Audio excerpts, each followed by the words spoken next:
Welcome back to GoGo Gadget. This is Namdi, where we're talking about everything that's gadget and gadget related. So today we have the Emporio Armani automatic skeleton watch, model number AR4629. This is an automatic watch. So let's get a little closer here. Now this will be a shorter video, but before we get started, I want to go over the preliminary lessons about what an automatic watch is, because there are a lot of people who watch these videos. I know I was one of them and don't know what an automatic watch is, what a skeletal watch is, what a mechanical watch is. So I'll cover that real quick for the new users that are brand new to buying watches and don't know the difference. So there are three types of movements. You have your quartz movement, and your quartz movements, of course, you know, are clocks and watches that are 80 to 85% in mass production right now. So everything that you see a lot of times use that quartz movement. A quartz, of course, means that it's powered by the battery. And you can always tell the difference between a mechanical and a quartz is because if you look, this, of course, you know, is mechanical, and the second hand right there has this smooth transition flow to it, whereas quartz is more of a tick tick tick. All right, so let's get a little bit more into that so you can understand what I mean. So as we talked about, so there are three types of movement. You have your quartz, which is probably the clock that's in your house right now with the ticking seconds. You have mechanical manual, which means that it does not use a battery. That's right, I said it does not use a battery. So you create the power by actually winding the crown on your watch to create the battery, or to create the power. So the way that works is once you wind this, it creates kinetic energy. Now, kinetic energy is energy that's created based on human interaction. So if you kick a ball, if you're running, or by the simple turning of this crown, you use energy to turn that crown. Now, that's the law of energy conservation. Okay, energy can never be created nor destroyed. It can only be transferred. So by you turning this crown, you are creating the energy, and that's what powers those wheels and gears that you see in this watch, producing the necessary energy to, get everything working. So if you look closer, you can see the underlines. I don't know that. Okay, the reflection is coming from the camera. I thought it was some type of electric pulse. I was about to say, this watch is better than I thought. That's crazy.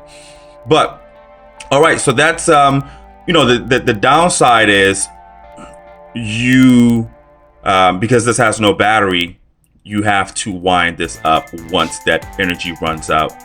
That's so once you turn that knob, the energy is locked up in that coil you see in there, and that actually releases the energy that's needed to power this watch. So after probably 24 hours, that runs out, your watch goes dead, and then you have to wind it up again. Yes, you have to wind up every time you use it.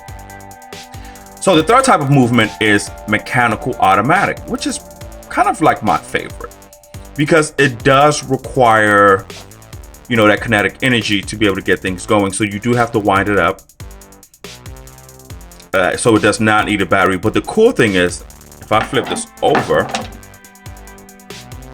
you notice that metal slab wheel on the back, and if I pick it up, you notice it moves, right? So by wearing this watch, and of course, as you move your wrist, you create motion, and because this wheel spins, it creates that kinetic energy for you, hence where the term automatic comes into play. So as long as to get this thing started, you can either wind it up to create your first stored energy, or you can just shake it up. And by shaking it up, that creates the energy for you, and then you are set to go. So you have two ways of getting this thing up and running. And like I said, the cool thing is, by just wearing a watch and creating that movement, you never have to worry about winding the crown as long as you're wearing a watch. Now, another cool thing is it can probably hold energy probably for about 12 to 24 hours. So you can set this thing down, go to sleep, wake up, put it back on, and as long as you're moving around, that gear is creating movement, which is creating your energy for you. So that's the cool thing about automatic. Now I know you're probably thinking, but why would I want that? I would probably go with the Quartz. Go with the Quartz and have the battery maintain my power for me. Yeah, and another cool thing about Quartz is when it comes to in terms of accurate timekeeping and being more efficient, you have to give it to the Quartz. You know, in terms of the accuracy.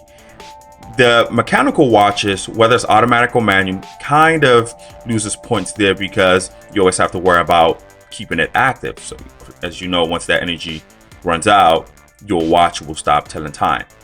But the plus is you never have to worry about putting battery in it. So they both have their ups and downs. The downs for the Quartz, of course, is you know, because all you have to do is just have a battery stuck in there. It kind of loses its value as a watch. They're mass produced by robots and computers without any human interaction to build these Quartz. So that's why, you know, and that cuts down on economy costs. You can get a Quartz for cheap, really. Whereas mechanical watches have a lot of value stored in them because they are most of the times built by hand without no robotic interaction. It's just humans kind of just putting these gears together and just and you gotta love them because the ingenuity that goes into these watches can really be something to admire. So a lot of times, you know, it's just something that's just artful about a mechanical watch. You get to see the gears in actual motion doing, you know, doing what they do. So I think a lot of times mechanical watches will always be more valuable than your Quartz watch just because of the attention to details that goes into these watches and just the way that they're produced. All right, so that was just a quick lesson just so you can know the type of movements: the Quartz, mechanical manual, and mechanical automatic, with I think mechanical automatic being my favorite. But you want to mix up your watch palette so you can have a little bit of both. It's always good to kind of just experience both sides. All right, so with that said, let's jump back into reviewing this Emporio Armani watch. Remember, the model number is AR4629. It's an automatic skeleton watch with a leather band. Now, this watch is 43 millimeters in diameter, which is overall how big the watch is on your wrist, and it's about 13 inches thick. Now, as you know, my sweet spot is about 44, 45 and up. Well, 44, 45 to about 48, 49, and maybe 50. So it's just a tad bit too small, but I barely noticed it. And this is one of those watches you take it out of the box and you're just like, wow, this is a really nice piece. So, you know, once you take a look at this thing, I think you won't struggle to get compliments for this watch. I'll definitely tell you that. So it feels really good holding this watch up. But now I'll zoom back and I'll give you guys a good look so you can see how it looks in the hand. It also feels very nice too.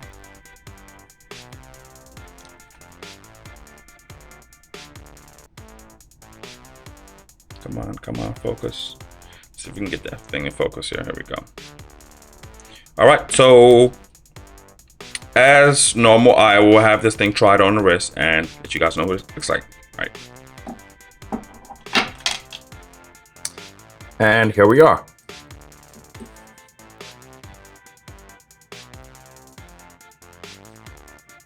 Here's a review is as good as how the watch looks on someone's wrist. So if you're making a watch review but you're not trying it on, then you're kind of just doing a disservice to the people that are watching the watch and trying to consider purchasing it. So move this back some so you can kind of see it from all angles, and that's what it looks like on my wrist. This is a very, very nice looking watch. Now, this watch is rated as 30 meters of water resistant. Now, and I'm not a big fan of going swimming with watches that are considered dress watches, and that's what I consider this watch as, because it has that sleek look. It's not too big, but you know, it's just I guess it does bring some type of solace to your conscience. If you ever get it wet, you don't have to worry about this thing stop working. But I wouldn't recommend you going scuba diving with this thing though.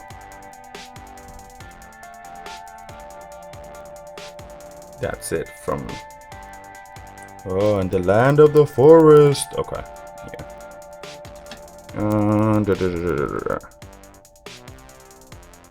Let's get that. All right. And there we are. So that's what it looks like, guys. So if you have more questions, you know, drop a comment in the comment section and let me know what you guys think. All right. Now, Rego Gadget signing out.